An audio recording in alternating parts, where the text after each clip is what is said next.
Welcome to the Own It podcast with me, Nicole Holler, where we're going to talk about stuff to help you get out of your way, take charge of your life, and, well, other stuff too. Hey, everybody, welcome to another episode of the Own It podcast with me, Nicole Holler. Have you ever been in a relationship, or maybe you know people who one of them is really happy and the other one isn't? And the one who's happy, they say, is happy because they've got so many things. And the other one is like, well, that's cool. We have all these things, but I'm still unhappy.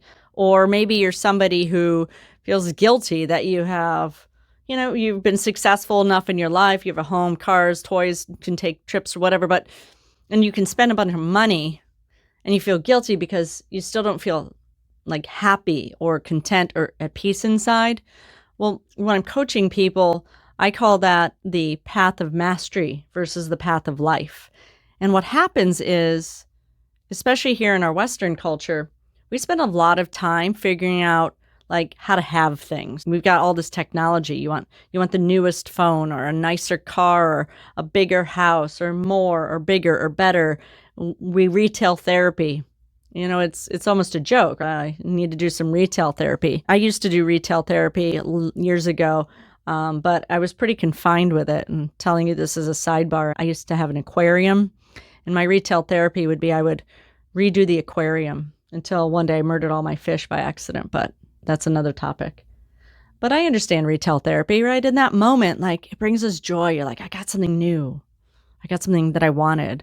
But how much are you going to spend on it? I mean, I limited mine to changing out a treasure chest in an aquarium.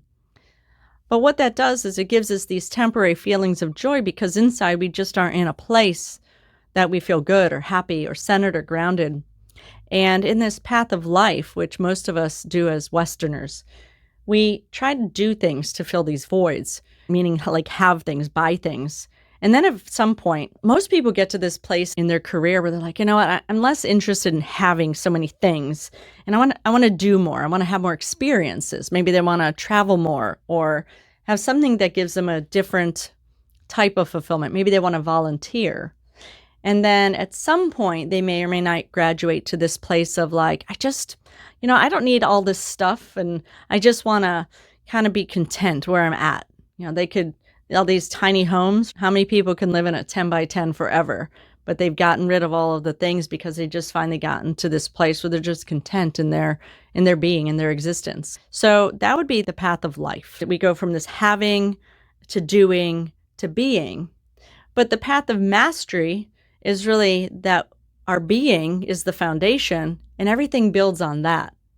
And so if you think about energies, and I talk about this in Feeling Stuck, in fact, in 10 at 10, when I ask people to create a purpose statement, we actually go through creating this avatar, and it's something that's a foundation for my coaching after we do a breakthrough session as well, because we want to make sure that everything is aligned with who we are. And when you think about energies, there's only three kinds. There is creation energy, that's your being. There is transformation energy, that is your doing. And there's completion energy, that is your having, that's like your goal. So there's your who I am, what I do, and what I have, if you think of it that way. Say you wanted a bunch of money, and I'm like, well, hey, you should know that the guy down the street, I know he's out of town for like a month, and there's a safe in the house somewhere with, I hear, hundreds of thousands of dollars. If you break in there and steal all the money, you'll have the money you wanted. So, right, that's good. You should just go do it. Imagine there was no consequence, like you weren't going to get arrested. Would that feel right to you? If it wouldn't, that means that having doesn't align with your being. If it would align with you, that means it does align with your being, right? If you watch somebody walking down the street and $100 fell out of their pocket, are you excited that you just came upon $100? Or are you excited that you got it so you could give it back to them? Neither is right or wrong. I'm not making a moral judgment here. Y'all can do that on your own. It's the thing that feels right to you. Hopefully that makes sense. What I encourage clients to do is really find that place in being centered. Because when you're centered, the other things will filter out from that. If we keep trying to have in order to fulfill our being, it's almost like it's an empty pit. When I talk about the being energy, there's sort of a spiritual, emotional, mental, and physical component there. And all of those things really want to work together. Like, who are you spiritually? Who are you mentally, emotionally, and physically? Once you can define who that is, make sure that whatever it is you're doing is in alignment with that. And that can be really, as you go about after who you are, you're doing and you're having can be in any of these areas of self. It could be in career or relationships. I use an example when I work with my breakthrough coaching clients. We go ahead and we create this avatar and I'm spiritually connected. I'm mentally open and available, wanting to learn more about other people. I'm emotionally open and eager to learn. I'm physically healthy in mind and body. And that would be my being or my creation energy. And from there, the doing or that transformation energy is that I want to continue in the context of career. I want to do things that allow me to open myself up and to help to create an environment where I can help other people to be more fulfilled and joyous and grow as well. That's part of my doing energy. And then whatever goals I have can come off of that. If you've ever been in one of these positions where you're with your spouse, I'm going to be a little sexist here for a moment. Maybe he's working his butt off, right?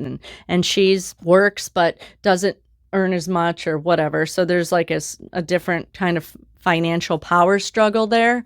And he keeps saying, I work my butt off. You don't appreciate all these things that we can have so that you can be happy. We have all these toys like boats and things. And she's going, but I don't care about all of that. I want to spend more quality time. I want to have more experiences. I want to feel like you are present and here and aware when we're home. And he says, but I keep doing all this for you. Like, there's a disconnect there because he's living in a having world and she's living in a being world. Hopefully that makes sense. And when couples are misaligned, it can be a conflict because both aren't looking for the same goal in that way. So while this isn't a relationship discussion, it does affect relationships. It affects all relationships, including work even. So I would encourage you, whatever it is you're looking to achieve in your life, sit down with yourself and decide if it really fits with who you feel that you are.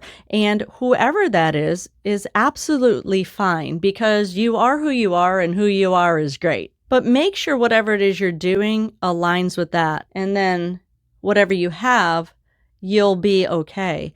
So if you can conceptualize this path of life, like that idea, maybe you've been there already or you're approaching it. Like, I've worked my butt off to earn all this money so I could have things, but now I want more experiences. And now I just want to be happy. Imagine flipping it. Imagine I just want to be happy, content, solid, and grounded.